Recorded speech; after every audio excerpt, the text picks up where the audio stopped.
Okay, welcome back to the podcast. This is episode number 188 with my guest, Hannah Hubbard. Hannah is one half of the duo with her sister called Kodachrome Babies.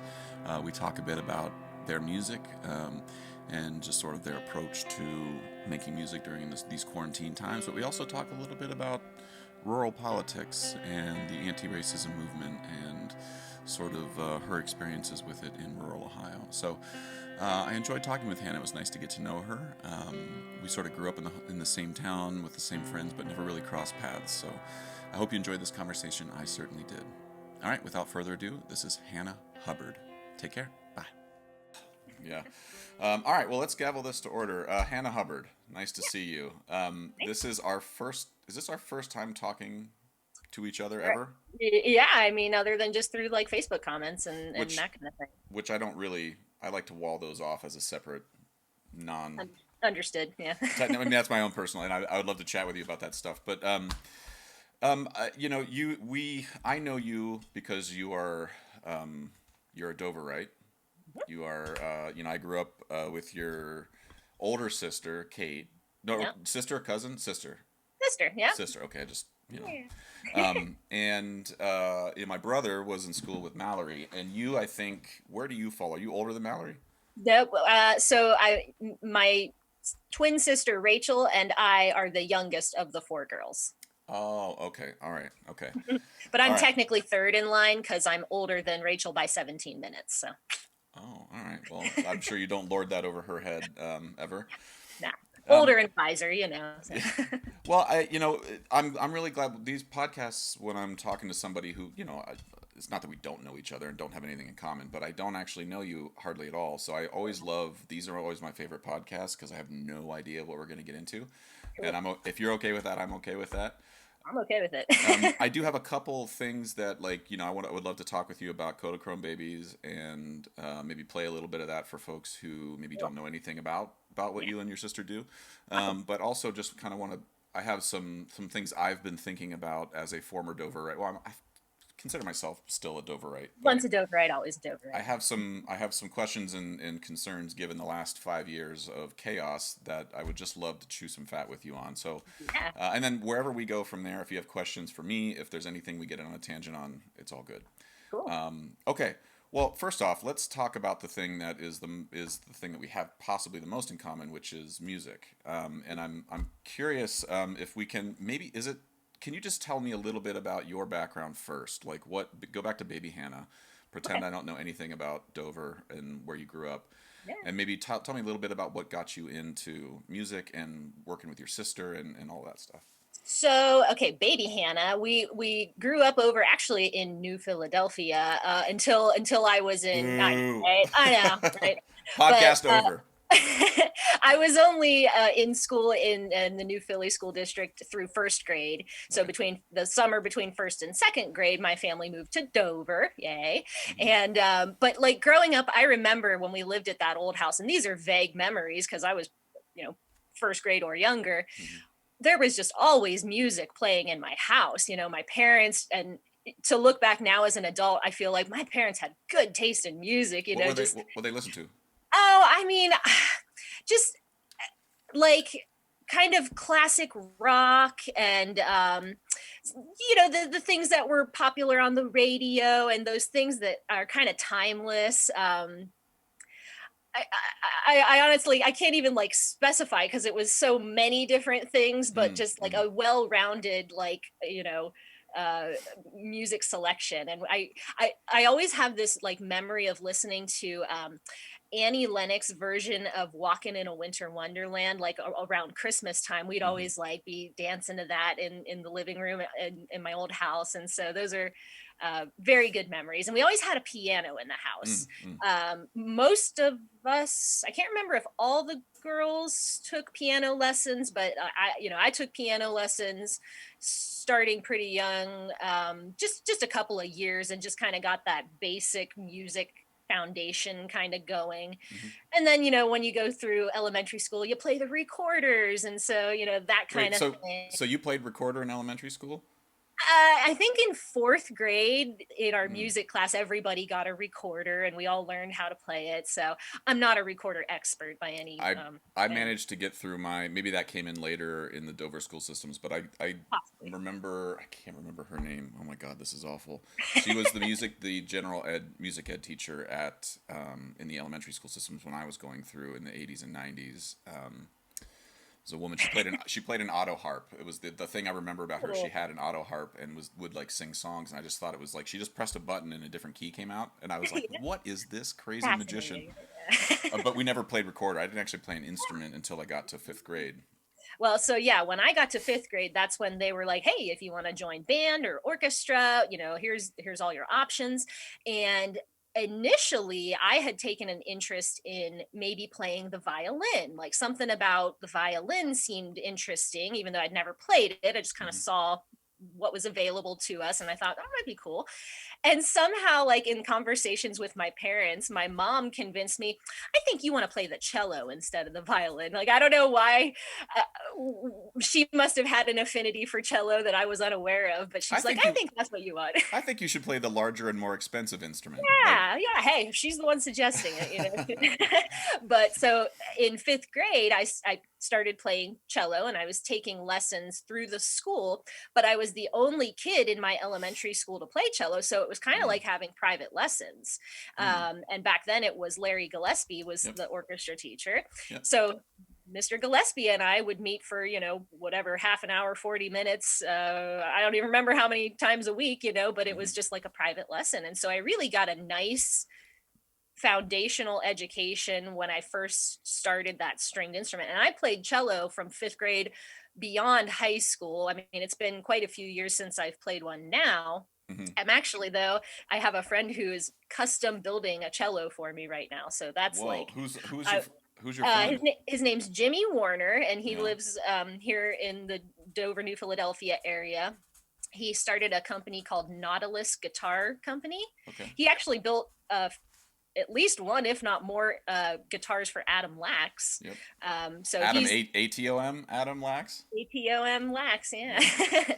So yeah, I got hooked up with Jimmy a few years back just for instrument repairs and things of that nature.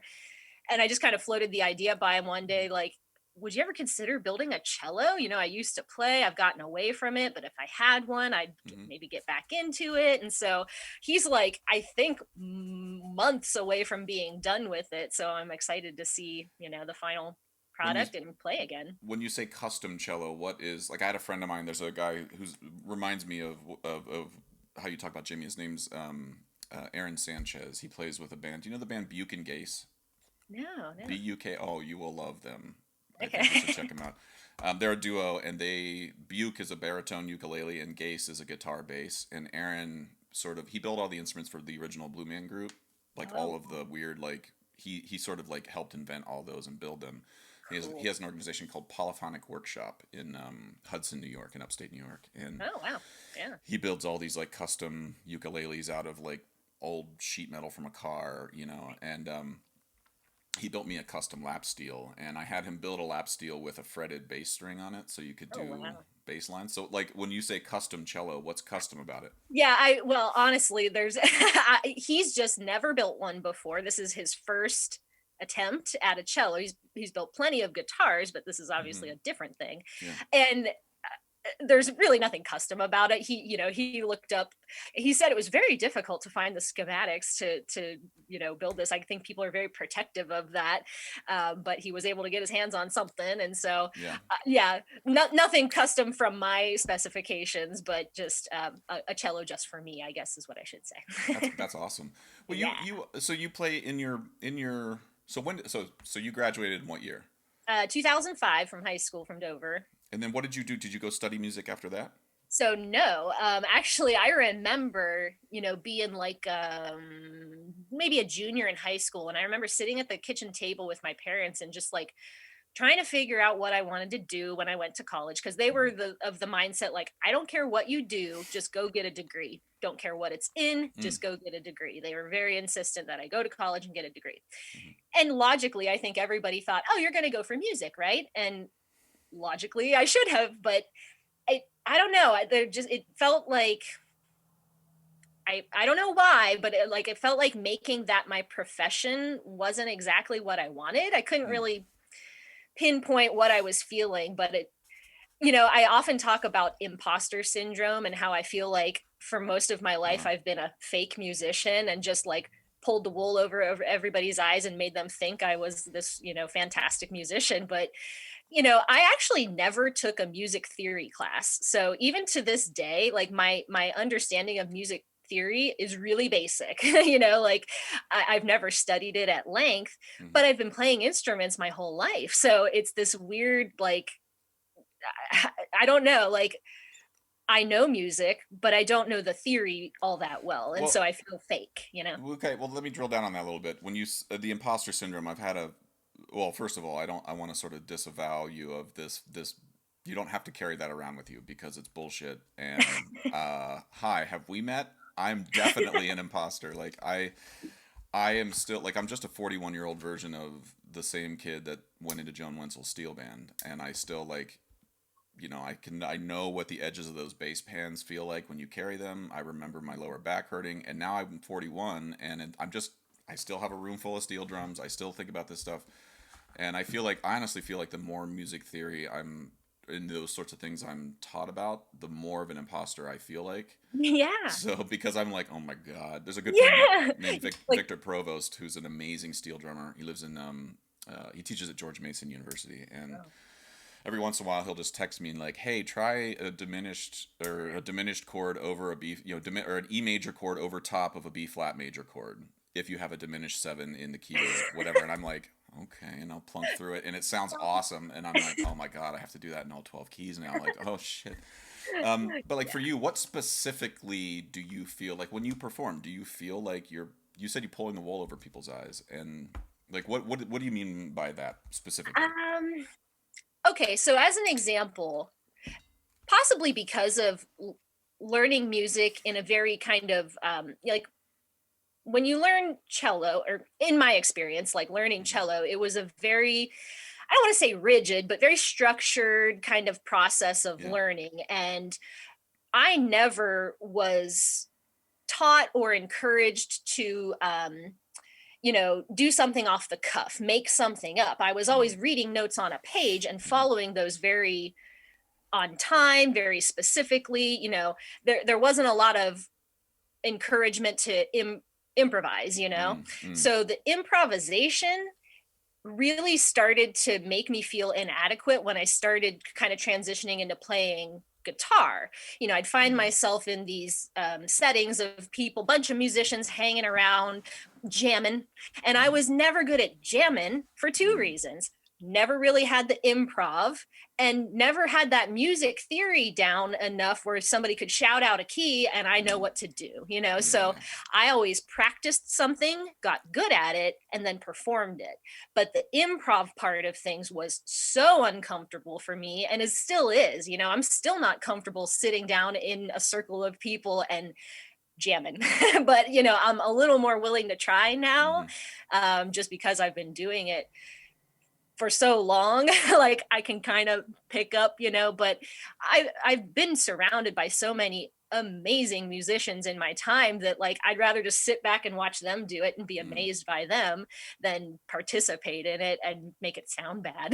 Like Yeah. I don't want to mess up the awesome sound. Yeah. I empathize with a lot of what you're saying because I still have one of the guys in group, and so Jason Truding, he studied drum set with Steve Gadd from Paul Simon's band, and like had studied jazz at Eastman School, and really like is steeped in that, and comes from a big improvisatory background, and he can read and knows theory and all that stuff too.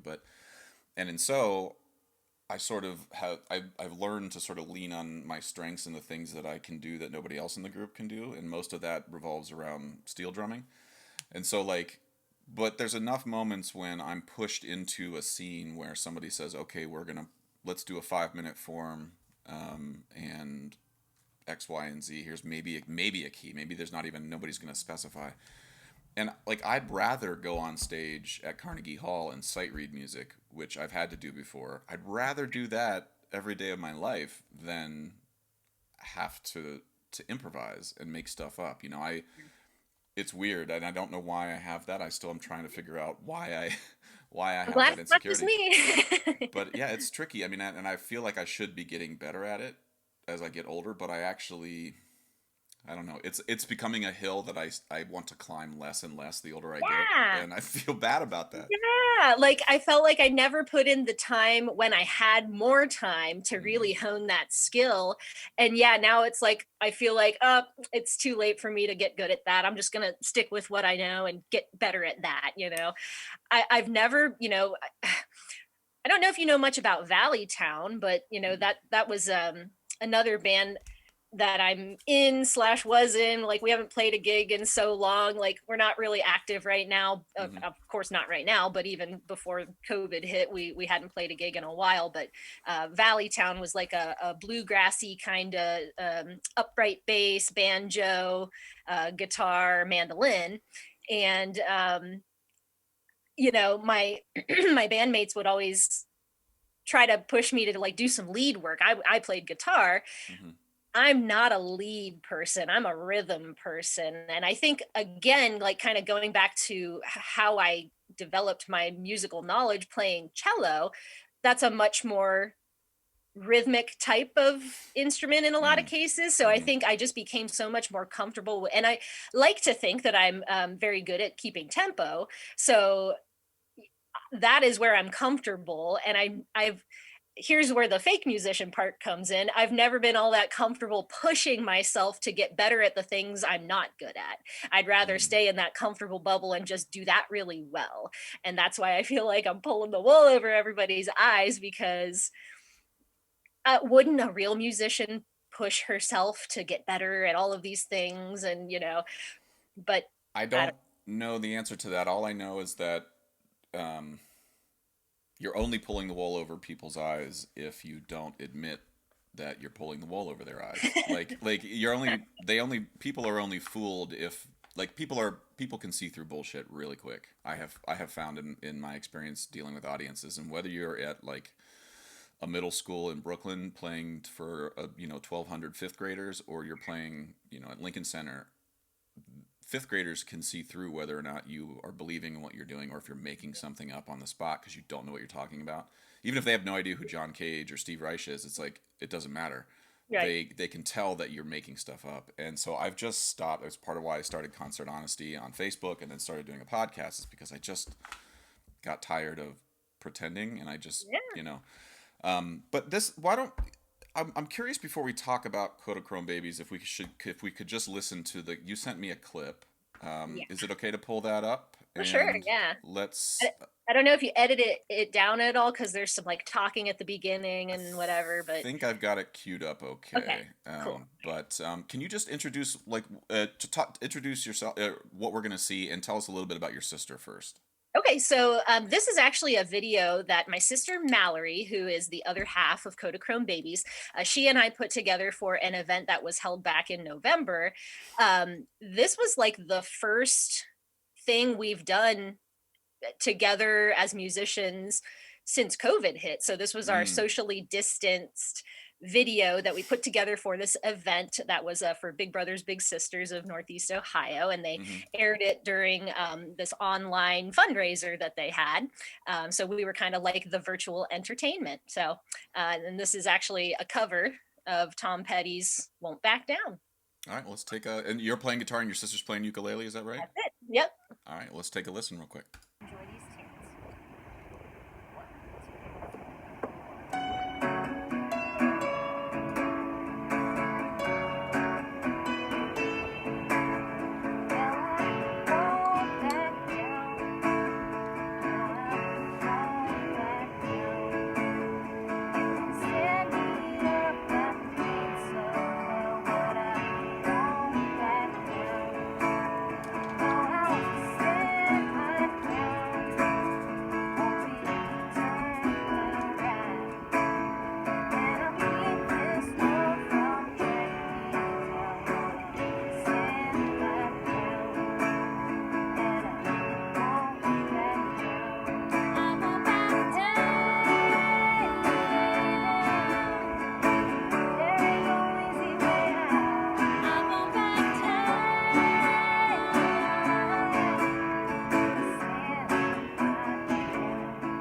awesome. You know what I was thinking about while that was playing?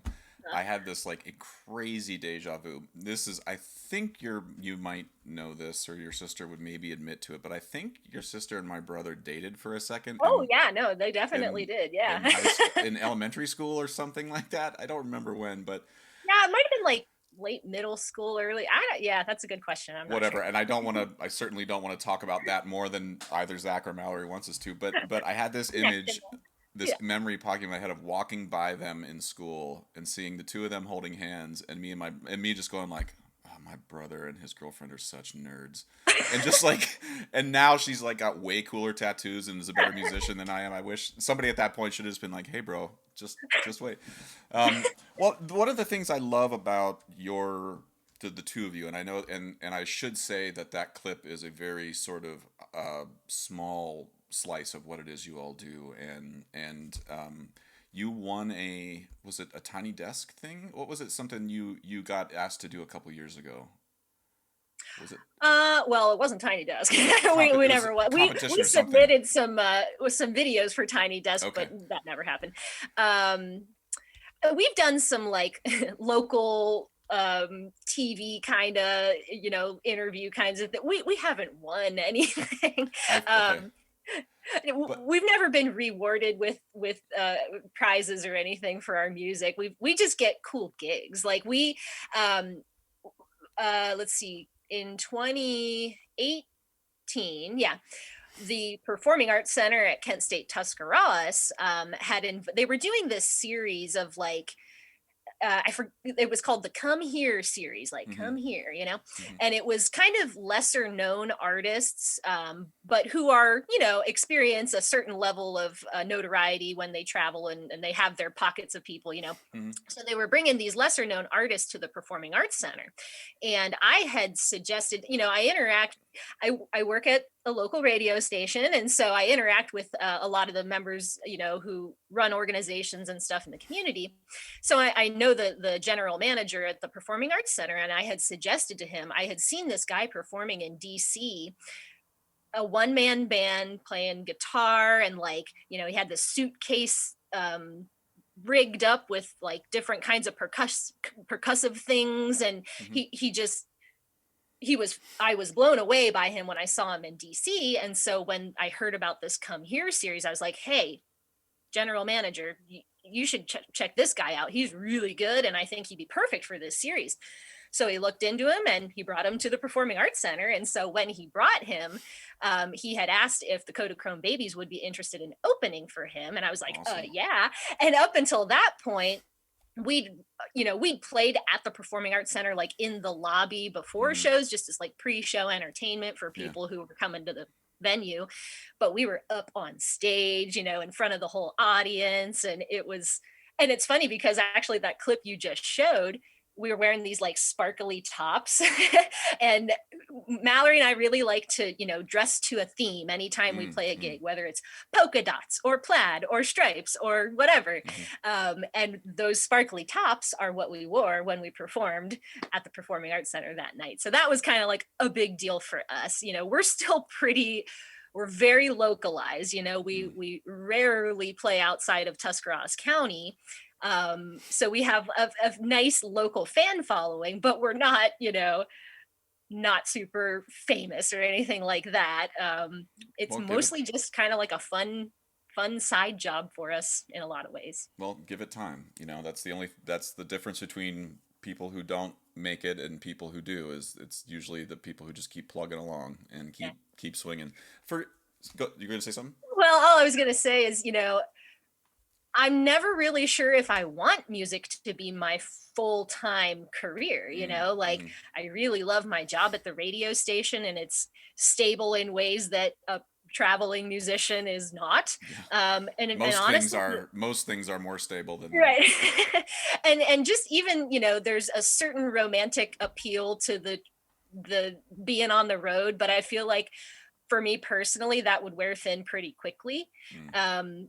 I don't know that that's the lifestyle I want. And even though the thought of sharing your music with people who love it and getting paid to do it is very appealing, there's something about stability that is more appealing to me, and the Mm, fact that I can kind of do music as more of a passion, but also kind of a side job. mhm. I like that level of where I'm at, you know? Maybe one day that'll change, but it's worked out really well for me up to this point, and it just suits my lifestyle right now. You know, I own a home, I've got pets. I don't really want to be traveling all over the place, Yeah. but um Well, that could that's change. I don't know. no. I mean, I'm glad that you feel that way because I think I've always felt that way, and like I know for me going through my studies, and I think a little bit of it was sort of to prove to myself and to my mom and dad that I was doing the right thing with their money to go to school, Yeah. um, and I wanted to represent Dover well, and so going to Yale and then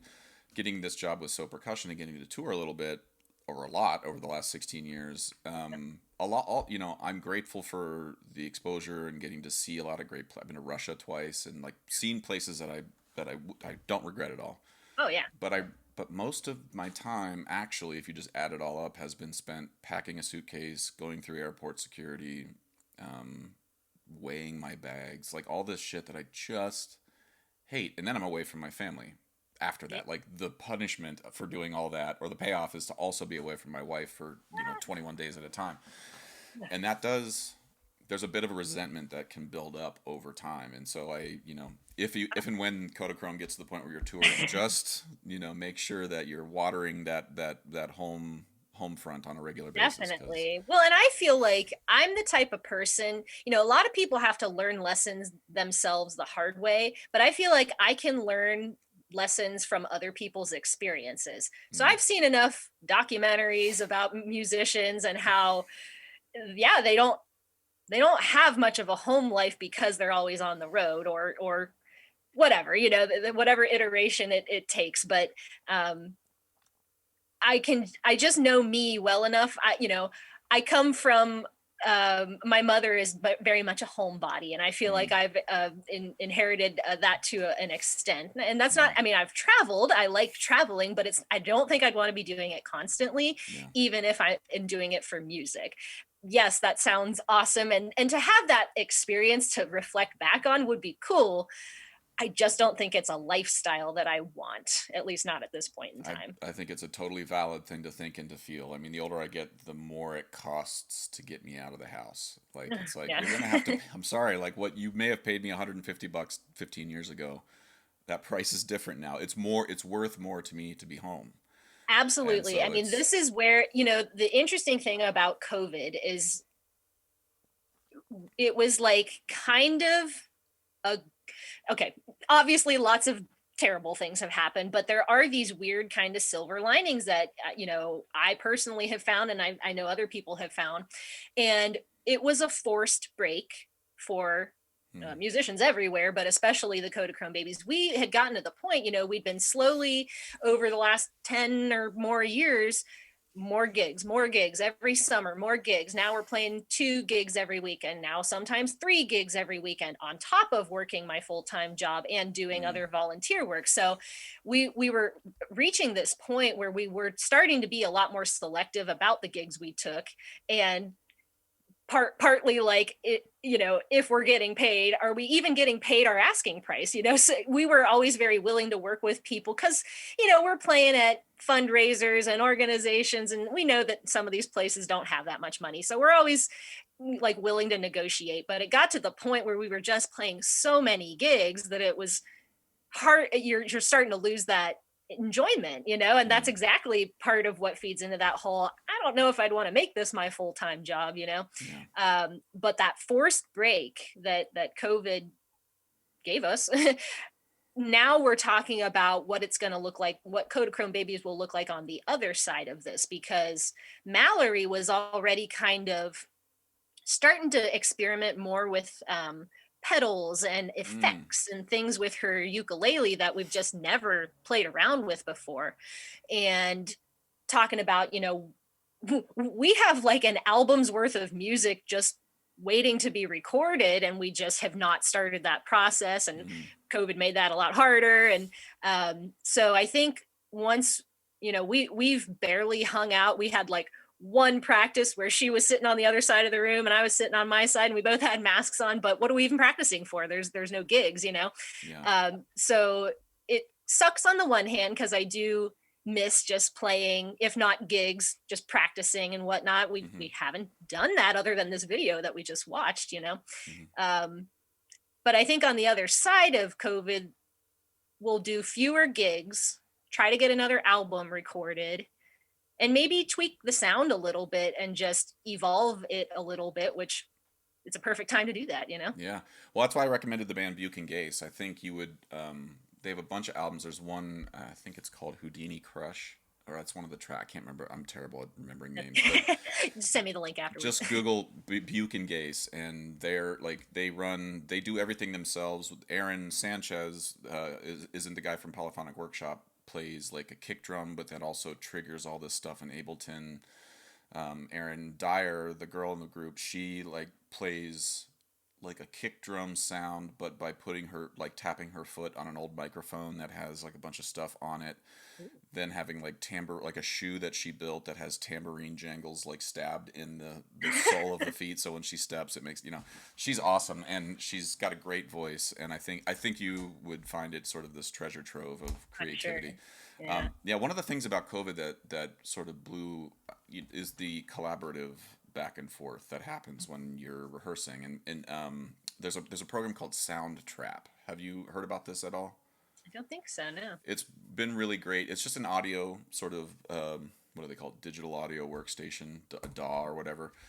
It's a website you can go to, and then it looks like a Logic session or like GarageBand or something, and you can just like you upload your stuff, and then you can invite people to it, and they can upload their stuff. You can edit stuff and move stuff around. So like if you're making demos with somebody and you're not in the same room, it's really, I mean, there's limits, but it's really great for just a really quick back and forth with somebody. So if you're in a rut, look that up. Okay. You mentioned that you played, or that you work at WJER, and this sort of leads me into sort of some of the questions I sort of want to chew with you on. Some of the things I've noticed about like when you and Amy Smith, who she was a senior when I was a freshman in college, so I idolized Amy Smith. She played the tuba, like total badass, and she now runs the radio station. Is that correct? It is, yeah. She's the general manager. And every once in a while, I see you post stuff about like, of course, like the radio stations, especially in Dover, are like. Everybody listens to it, whether you're a Trump voter, whether you're a Bernie supporter, whether there's like WJER 1450 AM 1450 is the voice of the valley. The voice of the valley. Can you tell me real quick, like what is your role there? What do you do at WJER on a daily basis? And then how has working at the radio station, for better or worse, given that you're sort of this focal point for the community, where has your head been at in the last sort of 4 or 5 years with all the sort of societal chaos, the way people are talking and arguing with each other? Not that that's new by any means, but right, yeah. For you, what is your role, and how has that sort of been playing around in your head? So when I started at the radio station 12 going on 13 years ago. Wow, okay, awesome. Crazy.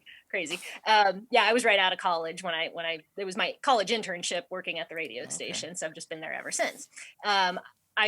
Everybody kind of, most people start out working the front desk. So you answer the phones, you greet people when they come in, and that's just kind of how you get familiar with the organization. I did very well at the front desk because I'm a very organized, task-oriented person. I can multitask, and it was just such a fun job, like going in there and just being, having your thumb on the pulse of what's happening in the county. And I was just talking with my boyfriend about how I always thought that networking was a dirty word. Like it just sounded gross. Like going to networking events just seemed slimy, like you're just meeting people to advance yourself. And I didn't jive with that. But I kind of developed a network of people all over the community just by sitting at that front desk and then coming into the radio station to talk about whatever their organization, what's going on.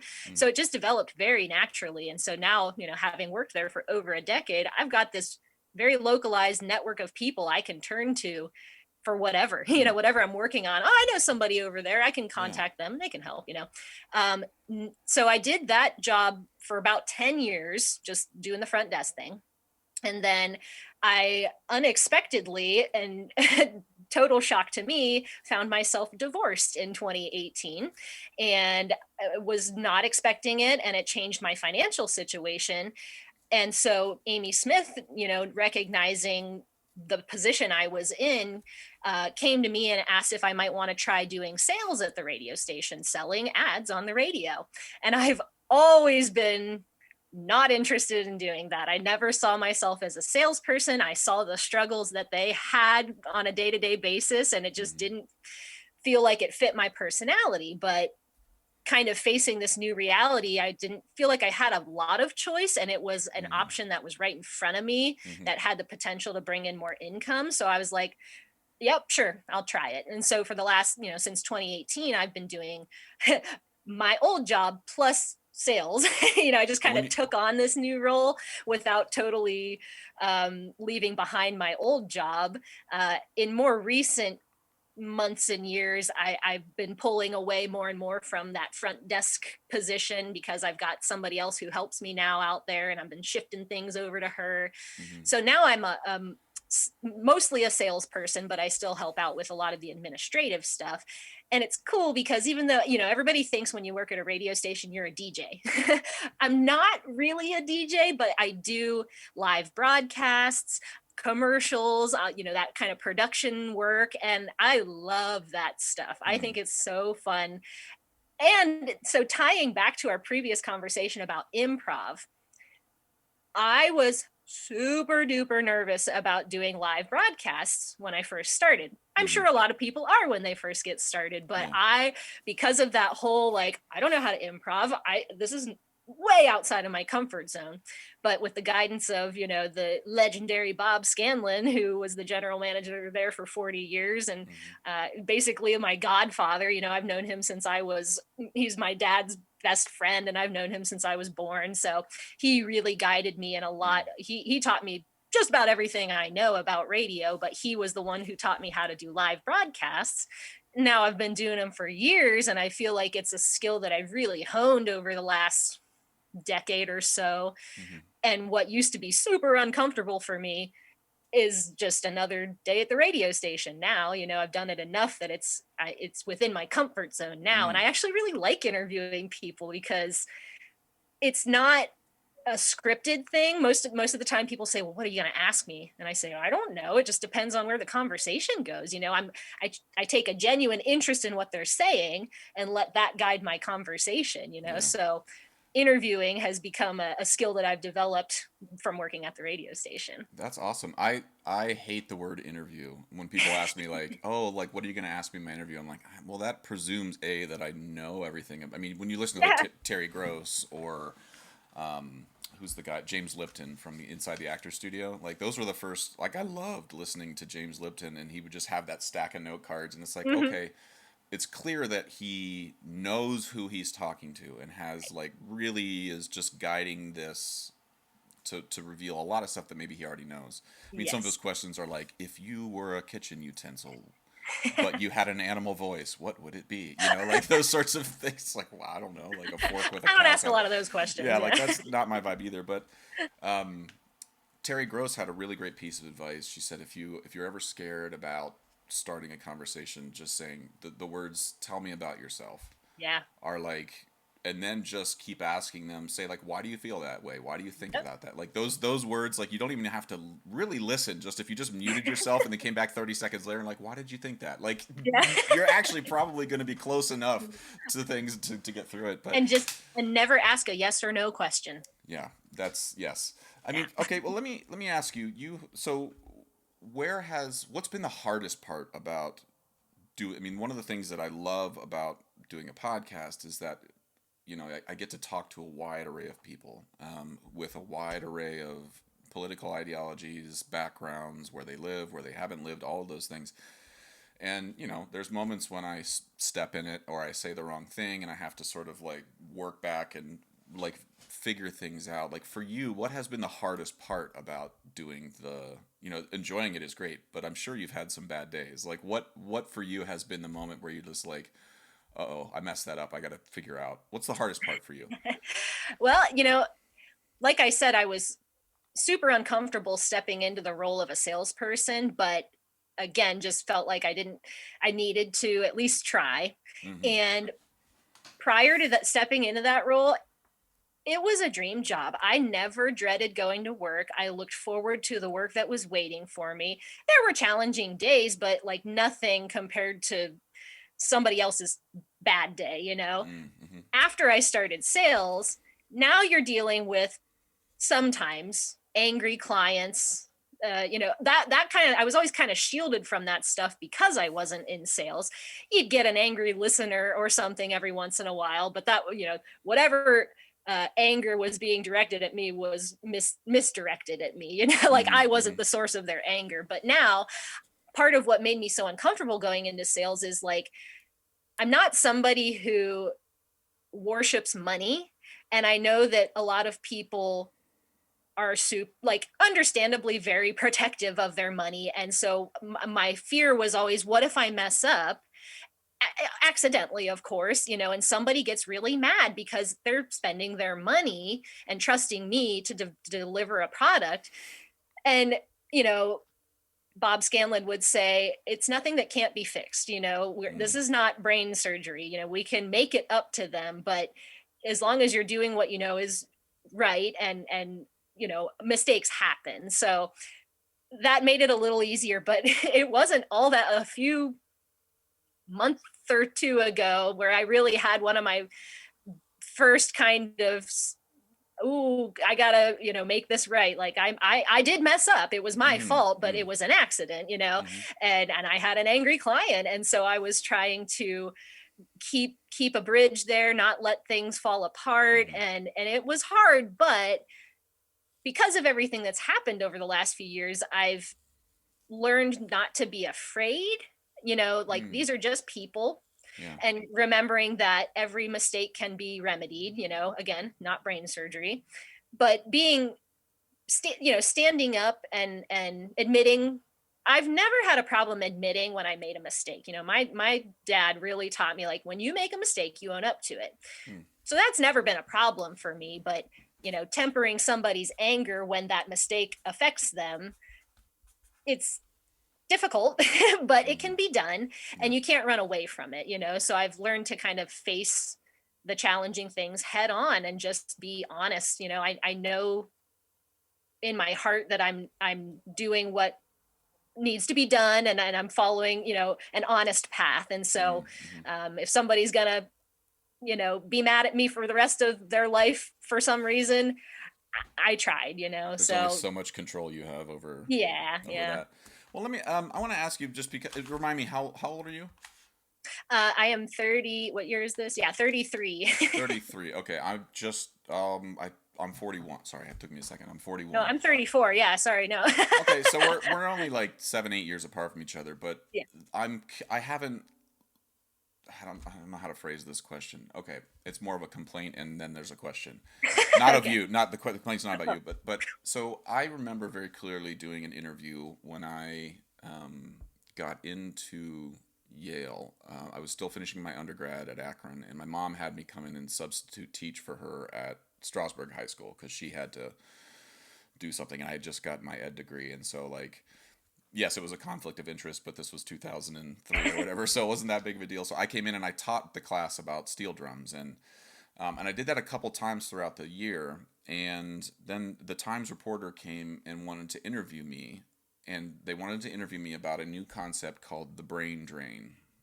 And I was like, I have no idea what you're talking about. Like, tell me. This was like, again, like this is pre YouTube, pre all of Oh yeah. I mean, not pre the internet, but the internet wasn't something I thought. I checked my email once a week. Yeah. um, so he started interviewing me. He's just like, what do you think are like, what concerns do you have about students? Because at that time it's like I was graduating, going off, Krista Bush was going to Notre Dame, like all of my colleagues were all like poof, like going elsewhere. And he's like, what are your concerns about that? And I was like, what do you mean my concerns? Like you all, like I play steel drums and I study music at Akron, went to Trinidad, I did all that stuff because Joan Wenzel taught me how to play steel drums, and because I was trained by this program that was funded by tax dollars. All of those things, like, were you concerned? What were Are you concerned with what I'm going to do with that education? And I just said like I'm proud of my school system for having armed me with a lot of this, just knowledge. And at the time I wasn't, not that racism wasn't an issue at all, but like it wasn't in the air in the way it is now. And Definitely. I wasn't aware at the time that I was being taught about other cultures Yeah. and people with skin color different than mine. The first black person I ever met was Cliff Alexis at the university or at Dover High School, Yeah. and he showed me two scars on his head from a cop that beat him when he was a kid playing steel drums in Trinidad. Oh my gosh. And anyway, so fast forward, I actually moved to Yale, and I start one of the first comments I get from somebody when they ask where I'm from. I said I'm from Dover, Ohio, and they're like, "Where's that?" And I was like, "Oh, it's this little town right next to Amish country, south of Akron." And they're like, "Oh, flyover country." And I was like, "What is that?" I had again, Yeah. like I'd never heard that term. Yeah. And he's like, "Oh, that's the place that you fly over to get to the good places." And like that's the first time I ever heard the term knuckle dragger. It's the first time I ever heard backwards or backwater or deliverance used in a term that wasn't about the movie. It was a derogatory term, and I'm like, well, I understand why you think that, but and then I would say, look, well, I'm from there, and they're like, well, you're different, And and when I'm like, okay, hold up a second. And now that I'm 41, I think I would have answered that guy who was interviewing me about the brain drain. I would have said that I think my concerns are that the place I'm moving from is not going to understand why, and the place I'm moving to is not going to understand why. oh, that's a good answer. And I think right now I'm starting to feel a little bit vindicated by the way society. I mean, grant, like, no, I'm not right, but I feel like I feel better about the way I feel because it's like I'm right. Neither side's understanding each other. And like I go home and I'm called an elitist. I'm from the elite institutions of Yale. I teach at Princeton and NYU, so I am now this like other thing. And then I'm there and I'm still the backwards guy because, You for win. instance, like the language around anti-racism. I'm on board with where we're all pointed. I get it. I work in black communities on a regular basis. The conversations happening there are not all there's the overlap actually is very small. And I feel like there's a lot of people talking past each other, and then I sort of there's like this because I don't want to participate in those conversations the way they're being had. I'm now labeled as the knuckle dragger in a weird way, or there's some implication that I'm not with the party, and I'm like, bro, wait a minute. They taught me since I was 17 to care about black people, and I understand I'm not doing it the way you want me to do it, but so that's my irrational complaint. But I'm curious for you, does what I'm saying how does that resonate with what you're saying and sort of what you're living and experiencing in Dover on a day-to-day basis? Like Oh, how's your head thought about this stuff? yeah. I mean, I totally understand what you're saying, and you know, I back in let's see, May when George Floyd was murdered. Mm-hmm. I don't know if you heard, but there was a significant protest in downtown Philly with Hmm. hundreds of people.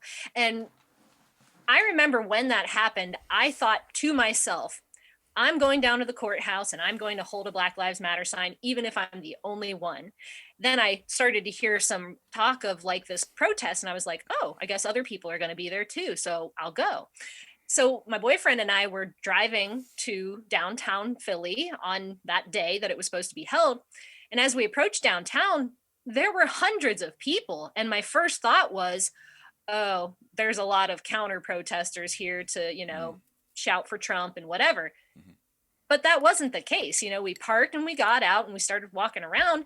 Every corner of downtown, the square in downtown Philly was packed with people, mostly standing silently with signs. And I didn't see the only counter protests were mostly like people in cars driving by. So Mm-hmm. just the visual impact of seeing all these people who came out for this made me realize there are a lot more people in this community that I've always viewed as mm, conservative, Mm-hmm. to put it mildly, and always felt like I was an outsider. And Mm-hmm. yeah, people like you and other people I found, yeah, we found each other, but we're like like there's nobody else out here like us. Mm-hmm.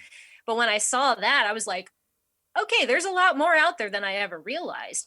And so, not long after that happened, another girl who's a graduate of Tuskegee Valley put together a group on Facebook called the Citizens for Racial Justice, Hmm. Tuscarawas County, Hmm. and just kind of was like, I saw all these people and I felt like we needed to harness that energy and that people power to carry this movement forward in our community. And I was like, yep, I'm in that group. And so, as from the first Zoom meeting that they had, I've been at every one of them. And it's pretty much like me and 4 to 5 other women who meet regularly via Zoom, but we have this group with 300 plus members in it Hmm. for Tuscarawas County. And um so yeah, you're not I came to a point where I finally realized, once I kind of realized like silence is violence in a sense, like every time I'd be talking to somebody at the radio station and they would very casually say something that was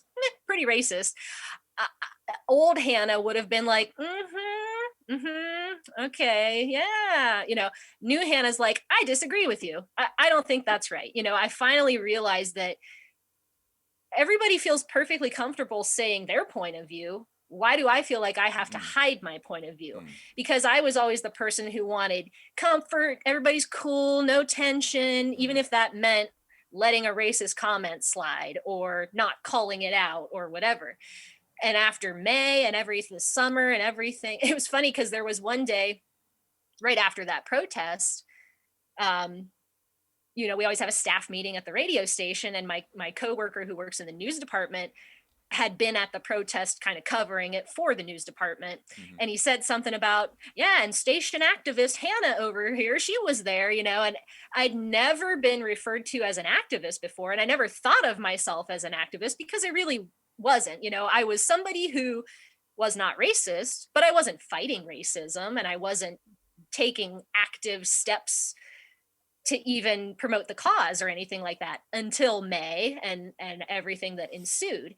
So hearing him call me that made me realize that other people were seeing me as that, Mhm. and I was okay with it. I Mm. leaned into it from Mm. there on out, and it even led to there's the Ohio Association of Broadcasters, and that includes television and radio stations and any broadcasting entities. Mhm. And the radio station is a member of this organization, and they were putting together a diversity, equity, and inclusion board Mhm. to address these issues. So Amy Smith said, hey, I got the perfect girl to join your board. So now I'm on this statewide board that's made up of like 8 people, and I feel like I can bring that small town perspective because these are people in Cincinnati, Columbus, Mm. Cleveland, Mhm. like big cities. And what I keep telling them is your challenges are very different from our challenges here in small town Ohio. You're at the point where people know there's a problem and you're trying to do something about it. We're still trying to get people to even admit there's a problem here in our small town. So our challenge is we're like behind, and Mm. that's probably not a surprise really when you think of just urban versus rural and that kind of thing. Like we're just so many of us are so far behind in this whole thing, and myself included, but I think I'm a little more woke than a lot of the people in the community, but I've got a lot to learn myself. But trying to pass along that knowledge of what I'm learning to people who don't want to hear it is a challenge, and I haven't figured it out yet, but Yeah. this Citizens for Racial Justice, we're coming up with ideas and And what committed to being active about it. it's interesting as you're talking about people that don't want to hear it. How do you how do you again, like you're now in sales. You're selling something to somebody. Yeah. Like so if you were going to do an ad read for anti-racism, like yeah, what would the ad read be for anti-racism? How do you convince somebody? I don't know. Like I think about myself. Like I think of the moments like Cliff Alexis, and again, this is anecdotal, so take it for what it's worth. And Yeah. it's I may have just been hoodwinked, but I remember meeting Cliff Alexis.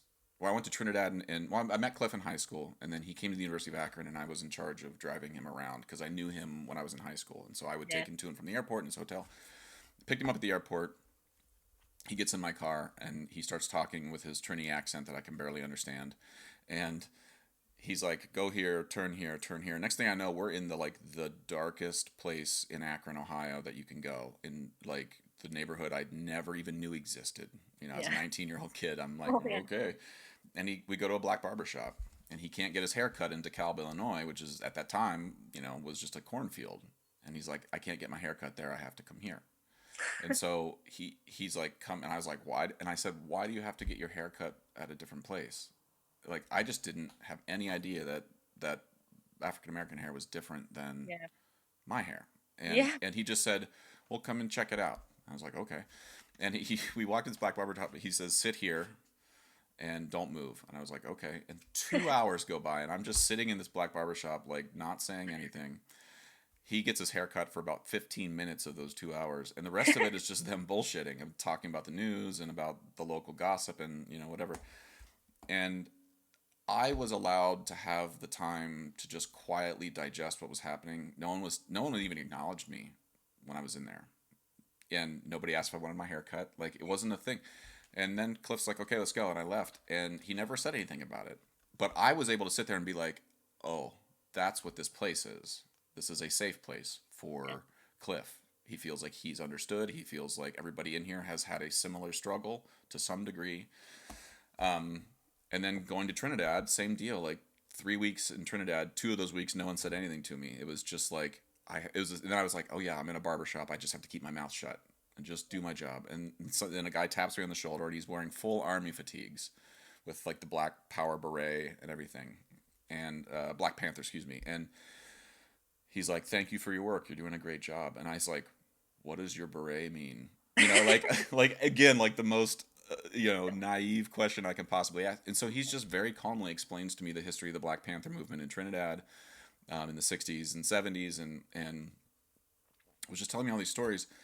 And I feel like now, I guess I should say, I'm really glad I had those two experiences. I think if I was 19-year-old Josh trying to learn about another culture right now, there's enough sort of fear in the air of saying the wrong thing. Like, if I said right now, I got on Facebook and said, why do black people have to get their hair cut elsewhere? There's Watch out. enough, mostly from white people though, not from black people. Right? Like, Yeah. yeah. And so, like, I guess I want to ask you, like, why do I fear white people more than I fear black people right now? Again, like, I work with, I don't know, I just interface enough with people of color who have strong thoughts about stuff. And I never worry about me asking them questions. Hmm. I only worry about asking my white friends questions. And I'm curious if I'm just like, if I need to move to a different town or take a different job, or what am I missing? Well, I mean, I'm not an expert, so I don't know that I could necessarily give you an answer, but our Citizens for Racial Justice group is currently reading this book. Mm-hmm. So you want to talk about race. And so, I'm Mm-hmm. only not even quite halfway through it yet, but it talks about all of this stuff. Like, Mm-hmm. what if I talk about race wrong? Mm-hmm.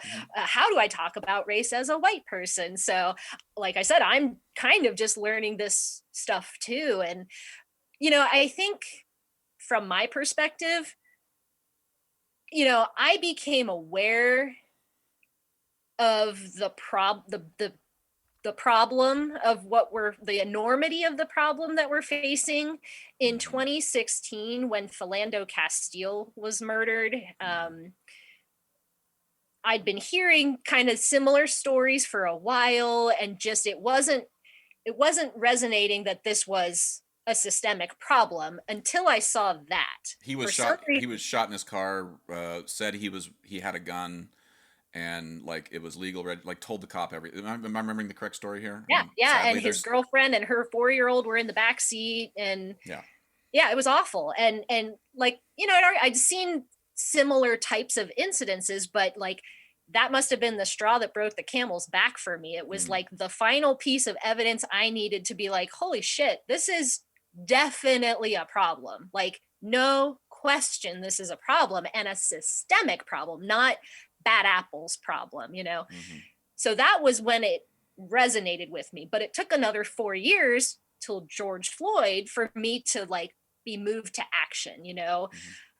I continued to learn slowly over those 4 years. And now I'm trying to accelerate that learning because I feel like every minute I'm not trying to help is a minute lost, in this cause. And I forget what your original question was now, but I was only again, like, this is my own personal bullshit, and I'm just like, this why I started a podcast is I just want people to help me through my bullshit. So I apologize, Hannah. It's just a general, like, the conversation right now. Again, when we like, to me it ties into the brain drain or story I told earlier of, like, there's a disconnect, I think, between rural and oh, yeah. urban America, Yeah. where no matter who you talk to, the other person's wrong. And Yes. I fundamentally disown that premise for any conversation. And so for me, empathy and understanding is the key. Like, I was thinking about this last night. I am who I am and think what I think because of every person I've bumped into, Yeah. every experience I've had, every good and bad experience I've had makes me why I think the way I think. So I have to also afford that same possibility to Donald Trump. I don't have to like him or approve the way he deals with things, Sure. but I can't pretend like he thought of this on his own. He's Yeah. a product of a father who told him horrifying stuff his whole life. And if I was raised in that same household, I would like Yeah. to think that I'm not any better of a person that I was just influenced by John Wenzel and my mom and dad and Yeah. Zach and, Larry Gillespie. I never studied with him, but I saw him sitting in his office quietly for 4 years, never said a word to me, like, that affected me. And so I guess for me, I'm curious how we bridge this conversation to where folks can at least understand that we're all products of the same process, but Yeah. we just got to different Well, results. this might be a little bit of a tangent, but I think, and I'm sure there's people who would disagree with me, but like, I view Trumpism as a Trump cult. I'm not Mm-hmm. the only one, but like and I don't know if you've ever read much about Leah Remini, the actress, and Yeah, her Scientology. Scientology. Yeah, Oh. it's So I've dark. read her book, Mm-hmm. I've watched her show, and now I'm listening to her podcast. And it is remarkable how often I think, my God, that sounds just like people who worship Trump. They're in a cult. They sever relationships with their Mm-hmm. family to continue to worship a false prophet. They, you know, go directly against the things they claim to be in favor of in support of that thing. But it's like they don't see the hypocrisy, or they don't see what they're doing or supporting as wrong because it benefits the profit or whatever. And Right, holding a Blue Lives Matter, the thin blue line flag for 4 years, and just like beating the left with it, and then seeing them yeah, drag cops out of the Capitol last week and bludgeon one to death. Like, I'm sort of like, okay, if we can't call that hypocrisy, I don't know what we call it. and to me, the one thing I keep repeating, and I've been saying this since probably 2015, and it's not earth shattering, but words are so important. The phrases we use, the names we give organizations. Now, I'm not saying that like Black Lives Matter should have named itself something else, but look at how they twist that to mean only Black Lives Matter when the or intent is Black Lives Matter too. So or defund the would we have saved ourselves police. grief Yeah, if we'd have just named it Black Lives Matter too? Probably not. yeah. But that whole argument would have been out the window. So just, you know, I don't like to harp on it too much, but when I was, still married to my ex, towards the end, we just weren't seeing eye to eye on these very basic things that Mm-hmm. I thought forever we had agreed on. And I remember having more than one conversation about the word feminism and what that actually means. And I was like, you don't agree with feminism? Like, really? Like there was this perception, even though he was a smart guy who knew what that meant, it to him felt like an attack on being a man, and Mm-hmm. no matter what I said to defend feminism, he couldn't get past that. And so now if we called feminism something else, would he still have a problem with it? I don't know, maybe not. But like just Yeah. words we use, the phrases, and like here we are, a week and a half after an insurrection that was incited with words. It's words, like it's just words, but they matter. And Yeah. Yeah, I mean, I think, stop the steal, make America great again. But I would Just also getting say, people to agree on what words mean. right, I would, What does socialism mean? What does communism mean? What does patriot mean?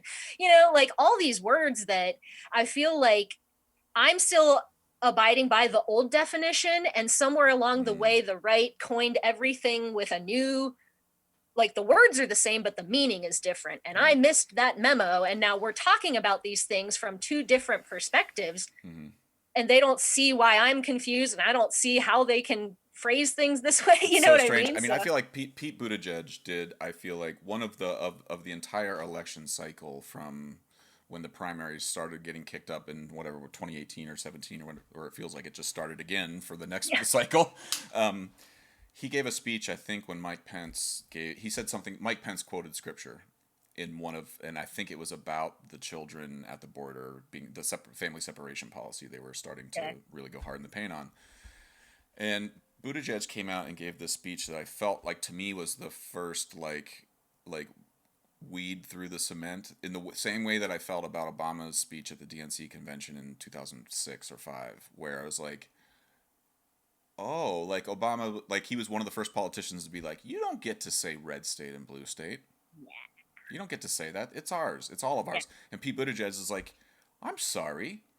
I go to church with my husband. And if you got a problem with that, take it up with your creator, not me. You don't have an. And he's like, oh, and by the way, I'm a war veteran. You don't have the monopoly over the United States flag Right. either. And I felt like, okay, this is a gay mayor from South Bend, Indiana, who's a little short, kind of looks like the character from the Mad magazines, like, but if Obama could get elected, I don't know. I just had Pete Buttigieg to me really, and again, like that was the first time I was talking to my mom. She's like, I kind of like him. I was like, wait a minute, what? Like, I know Read the through. political conversations we've had, and so I was like, okay, there's some way in the way Pete Buttigieg delivered that statement where he was able to get through to family members, to friends of mine, in a way that I never could. And Yeah. how do I do that? Like what do I need to do better? I guess you have to ask Pete Buttigieg because, I think anybody only has their perspective, right? Mm-hmm, So if you mm-hmm, can frame something, I remember listening to a podcast once talking about kind of this exact thing where you're trying to convince somebody who holds a totally different ideology of your perspective, but you are arguing from your perspective. But what you need to do is argue from their perspective. So if we're mm-hmm, talking about, I think one of the examples they give is like, gay people in the military. If you're on the right and that is a problem for you, try to appeal to them through patriotism and pride for your country and sacrifice, rather than they're just humans who deserve the same rights as us. Like we always argue from that emotional mm-hmm. human perspective, but they're coming at it from this pride for your country perspective, and if you try to argue it that way, you might convince them a little easier of your viewpoint. um, Mm-hmm. so yeah, just appealing to where a person is. And so this is where, when you're faced with somebody who you view clearly as racist but who does not see themselves as a racist. I feel like personally where I am in this whole fight, I could share a video of a student spouting off horrible racist things, but that's obviously racist. I'm trying to, what opened my eyes with Philando Castile, and what now I'm trying to open other people's eyes to, is the systemic racism that allows that. Mm-hmm. He's not an outlier in his rant. This is not an uncommon thing, but it is perpetuated by the system that is in place. And so trying to get people, that's what this book is really helping me kind of like frame some of these arguments. Like I'm just now trying to like get good at it, but whereas before I'd be like, that is racist, now I'm going to be like, that is racist because the system has this in place which leads to this, and just take that blame kind of out of it. Like, I'm not calling you a racist, we all participate in this system that is inherently racist, so I'm as guilty of it as anybody, but that's why I'm trying to change the system, and I hope you'll come along with me, you know? So appeal to them being your ally, your future ally, and you're not to blame, but like we all need to take ownership of this collectively and change it. It's interesting. I mean, I like that the way you're framing at least your argument here. I'm not like advocating for you to change or do anything with your argument. I think it's great, but I feel like you're able to sort of sidestep to me, the thing that scares me about the, like, the left and the way we're talking about things. And I consider myself, if I were to label myself, I'm curious what other people would label me politically. Maybe you could tell me what your gut says, but well, where do you think I lie politically? I'm actually kind of curious. You seem like, comfortably left, like not extreme left and not super centrist, but I don't know, comfortably left. Yeah, I think if I had a gun held to my head, I'm definitely on the Democratic side of things. Like, yeah. But I also like I bristle sometimes at the arguments that come from the left because I feel like you're not being very good salespeople. Like, try to work a hair harder at selling me, and because there's when you come at it from feelings all the time, which are not inappropriate. They're not inappropriate to have, and you're right. You have a right to them, but that can very quickly turn into religiosity about your viewpoint, where you don't understand it. Sorry, you just got to give yourself time until you do. It's like, well, wait a minute. That's kind of a like, oh, you don't believe in Christ? Well, just someday you'll come to Jesus, and if you don't, sorry, you're going to hell. And it's like, well, okay, when has that ever worked with religion? And you mentioned a podcast. The Leah Remini one is good, just for anybody who's listening. But there's a really great one. I think it's with, I think Joe Rogan had her on, but I think Sam Harris has as well. Her name's Megan Phelps Roper, and her dad, I think, founded the Westboro Baptist Church. Yeah. And she ended up I think the way she got out of it was some Twitter rant that she gave. She went on something about gay people going to hell if they die, and she would protest gay funerals. I think my boyfriend was just listening to this podcast. It's really great, and she talks a lot about trying to understand why somebody is so fervent about abortion. Like, why somebody okay, well, just picture that there's a building somewhere in your town where babies are being murdered, and for you've been told your whole life you've been told your whole life that that's murdering a child. You can't just call that person crazy. They believe that. They genuinely feel like there's living beings being snuffed out. Right. And I have that same feeling when I watch Auschwitz documentaries. I have that same horror of I can't believe that we let humanity go this route. Yes. And then you see and it's like, I have to empathize that somebody else could have that same feeling and then try to figure that. And she does it way better than I do. She talks a lot about how to do it, how she did it, how not to do it, how to do it in a way where you sort of then lose family members for decades. Yeah. It's really, really great. So if you haven't checked it out, I really recommend it. Sounds awesome. Yeah. It's really here's great. my dogs. I'll say hi to, this is Hendrix the dog. Yeah. What kind of dog is Hendrix? Well, he's a border collie. Oh, nice. And he has his new favorite toy. So, you have dogs or dog? Got home from work. So this is my boyfriend. He's got home from work. What's up? This How is you doing, John. sir? We're doing a podcast. Cool. Awesome. Welcome to the podcast. I just have to say, are you right now? Yeah, we're doing a podcast right now. That's all right. Do what you got to do. I made my first sale today as a John Deere salesman. Yeah. What'd you sell? I sold a 25 horsepower tractor with a front end loader and a mower. Awesome. So I'm excited about that. Well, and I'm about to go do some farm consulting. Well, congratulations. For CBD grow potentially. So yeah, he's a farmer by trade, and you should see the garden we have in the summertime in the backyard. It's pretty awesome. Did you say you're growing CBD? Yeah, our farm has a license to grow CBD. We did it last year, and then I have a gentleman that I know, a friend who's trying to get into it, and he asked me to look at his property, so that's what I'm going to go do right now. Let me know when DeWine and everybody gets off their butts and you can start growing that THC, if you know what I mean. That's a whole other issue. We're surrounded by it at this point, so why wait around? Yeah, it's good. Well, nice to see you. It's very nice meeting you. Sorry I Nice interrupted your podcast. Thanks for the update. Totally fine, man. Thanks. Okay. Well, let me just wrap up here in sort of Hannah. This has been. I really appreciate your time here, and I really I don't remember exactly what it was that prompted us to do this. I don't know whether there was some Facebook argument. What was it? I'll tell you what it was, because I actually went back and looked for some evidence of this. You Okay. had said you'll never convince anybody of your viewpoint, and there's no point in trying. And I said, disagree, and I'm never going to stop trying. It may not be 100% impossible, but maybe like 99.8%, right? Okay. So I actually went back because I had a specific comment in mind when I was saying that. Mm-hmm. And it was right after Bernie Sanders had dropped out of the 2020 race. Mm-hmm. You know, Joe Biden was the candidate of choice, and Bernie dropped out. Mm-hmm. And I made, you know, having been very supportive of him and cheering him on, you know, I was understandably heartbroken. Mm-hmm. And so I just made a post on Facebook that said, what's the point? And it led to a bunch of comments of, you know, the Supreme Court. And, you know, I think you even jumped in with like, I agree with that and that kind of thing.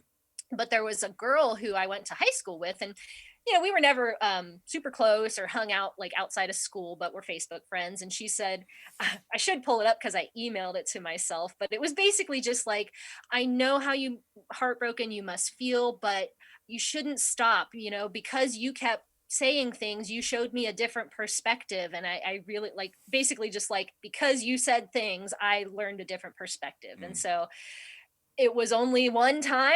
And since then, anytime I've engaged in an online debate, first of all, I never resort to name calling or anything. You know, I try to, sometimes my emotions get the better of me, but like, I really try to stay on topic with facts. And even though my goal is never to convince the person I'm debating, I kind of already assume they're a lost cause. But I know that there are other people reading that exchange, and they're not saying anything, but they're reading it. And if there's never a counter perspective that is offered, if they've never thought of it themselves, they may never hear that perspective. And so her telling me that, I know she was reading this stuff, even though she wasn't participating in it. And when she said that, that was the confirmation. And so now it's like, I just, when I feel there is another perspective to be offered, I will defend it, but I won't engage in an argument. You know what I mean? Yeah, I think I want to clarify. I think I should go back and clarify it. I personally have a real hard time engaging with people on a comment thread because I have this, I don't know whether it's just I'm a control freak, but the idea that we could have this conversation here, but that all 3,000 of my Facebook friends were listening and could just open a screen, say something crazy, and then leave and go take a crap or go to the store and not have to engage with it. Yeah. To me, that like the amount of work it takes me to get nuance in the conversation is like exponentially more difficult than it is in person. And so unquestionable. Like, and that's the key word, is nuance. Like, very few people leave room for nuance. So when you decide to jump into especially an online debate, you spend all this time typing out long paragraphs, and then like they'll come back with one ignorant comment, and then you spend more time typing out this. You just run out of time for nuance when you're arguing with people who refuse to see it. It's nice to be able to like have all these facts, and you spend all this time, and then all somebody has to say is like libtard, you know, and you're like, you know. And so I've started taking the tact. I still have weak moments. You know, there's a friend of mine from the steel band community who there's a big thread of conspiracy theories at least in the community I run in. A lot around vaccines, and a lot of it is not unfounded. I think historically, the Tuskegee Airmen, like there's things you can look back to in the way that colored populations have been dealt with from the medical community. Yeah. But he was posting all this stuff, and so I just chimed in, and I was just like, why am I doing this? You know, like I shouldn't, you know, he's my buddy. Like I love him to death. He just thinks Bill Gates is trying to inject microchips in us. You know, like that's not a deal breaker for me with a person. So I kind of backed off, but I've started taking the tack of like, do you want to come on my podcast and talk about it? I'm not going to argue with you. Hannah, the number of people who have no problem just puking out like bullshit troll stuff, who then when I say you want to come on my podcast, they're like, I don't like the sound of my voice. And I'm like, oh, really? Okay, cool. That's all I had. That's And then a convenient excuse. the comment thread shuts down. I'm like, oh, I see. You don't actually want to have to own the things you're saying with your face and your actual human voice. Yeah. And that's telling. And so that also tells me what comments I should actually care about. Yeah. And so it's been a helpful tact. But anyway, I really appreciate you taking the time to do this, Hannah. When somebody says yes to that question when I ask about, do you want to just come on and talk about this thing that we probably don't agree on? I always have this spike of anxiety, but then I know that I'm able to work through that anxiety with the person way quicker than if you and I are trying to have it out over Facebook, or on Messenger or something. Well, So here's the other thing. I'm not an expert on anything. Like when it comes to politics, I'm not an expert. I'm just somebody, and what I consider an average American, kind of consuming this stuff like anybody. I think maybe I consume it a little bit more than a typical person just based on conversations with friends and whatnot. But I know very little about political science and the legislative process. But if we are a government that is of the people, by the people, and for the people, the way I feel about these things does matter. And when I feel like, I hear something that doesn't sit right with me, I want to research and find out. But you talk about getting into a conversation with somebody on a specific topic. If they start asking for numbers and figures and where'd you hear that, I get nervous too, because I'm not an expert, but you build up this knowledge base over the years. And I might not remember what the specific number was and who wrote that article, but it stuck with me as a talking point to defend this viewpoint. Yeah. But yeah, if somebody would be like, where'd you read that? And I'd be like, I don't know. It was somewhere 4 years ago. So it's tricky. It's after I posted that I owe Adam Pearson an apology, because he then posted something about the Browns. I think two of their coach and one of their wide receivers or something got COVID and they were out for this playoff game, and thank God they won. I feel like I owe him a little bit less of an apology, but I sort of trolled him a little bit on some comment about being gutted as a Browns fan, and I'm like, gutted as a Browns fan? This is literally what we do. Like are you kidding me? And it pissed him off, and I was like, oh my God, I can't even troll right about the Browns. I think this is my sign. I just need to back off. I owe Adam an apology, and it's take fine. Your battles, and you apologize when necessary. Maybe in 2021 stay away from the Browns. I mean, it's a shame to lose a friend over any sort of debate, especially a Browns debate, but even a political debate. You don't want to feel like you're so far apart from your friends on certain issues, but you might be. But is it worth losing a friend? Some things maybe, but other things no. Yeah. And you just gotta feel that yourself. Is this a friendship I want to maintain? Because does this particular belief make that not worth it? Maybe not. Maybe so. I don't know. Yeah. Well, Hannah, this is awesome. I really enjoyed it, and my policy is that anybody's welcome back on anytime. If you and Mallory release a new record, you want to come out and talk about it. If there's some other thing I say on Facebook about anything, and you want to, if rather than say that you don't agree with me on Facebook, all you have to say is I want to come back on the podcast, and that's a cue for me that I've shit the bed a little bit on something I said. So, is there a website, or where can folks check out Kodachrome Babies? And actually, would you mind giving the information for the Citizens for Racial Justice as well? Oh yeah. So Kodachrome Babies is very simple. KodachromeBabies.com. Kodachrome, like the Kodak film, if you need help spelling it. We also are on Facebook, Kodachrome Babies. And yeah, the Citizens for Racial Justice and Reform, Tuscarawas County. If you type that into Facebook, we're only on Facebook. Okay. We don't really have a website or anything else. So that's the easiest way to find it. But yeah, I mean, a quick Google search on any of those things, you should be able to find it. I will post these with links with the podcast when it goes up. Hannah, thank you so much. Tell your is it your husband or your boyfriend? Boyfriend. Tell your boyfriend congrats on the John Deere sales. You all go out and party tonight. Live it up as a celebration. And please stay safe and healthy. And tell Dover I said hello, okay? All right. And don't forget to wear your mask. Indeed, wear a mask. Thanks, Hannah. Take it easy. Thanks. Have a good one. Bye. Okay, I hope you enjoyed that conversation. This podcast is brought to you by Liquid Drum, liquiddrum.com down in Waco, Texas. My good friend Todd Meehan runs an amazing percussion company down there. Great merch, great content. Check him out, liquiddrum.com. Also, Kyle Dunleavy, dunleavypans.com, DUNLEAVY pans.com. Kyle Dunleavy makes and builds all the steel drums that I perform and teach on in So Percussion, as well as at NYU and Princeton. He's an amazing tuner builder, just a really nice guy, very dependable. Check him out. If you are interested at all in steel pan advocacy, want to learn more about the goings-on in Pan in Brooklyn, check out paninmotion.com. My good friend Kendall Williams, Jerry Guy, Trisha Guy, and Arisha John run an amazing organization called paninmotion.com. Check them out. And finally, Alejandre Mirage runs an amazing clothing apparel company in Brooklyn that is steel pan centric. You can check him out at mangochow, CHOW, clothing.com. I own a bunch of his shirts. They're amazing, very stylish, beautifully made. Check them out. mangochowclothing.com. Okay, hope you're well. Talk to you soon. Bye.